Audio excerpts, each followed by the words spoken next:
INOD stock analysis and INOD stock prediction. In this brief and short 1-minute video, I'm going to be breaking down my exact play and everything with Innodata stock, especially as I'm looking at it right now.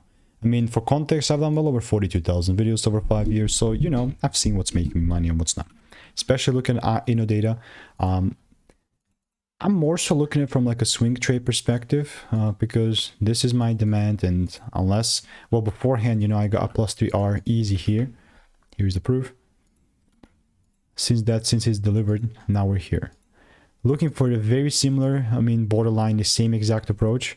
What this means is that if I do not see this double break, I am not going to be buying.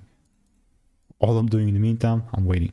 So INOD, I do have previous receipts here. 8 results pop up, very decent. And if you do want to learn how I'm making 5-10K per month trading, click the first link in the description, get my free emails, and I'll continue to keep you updated. Goodbye and enjoy.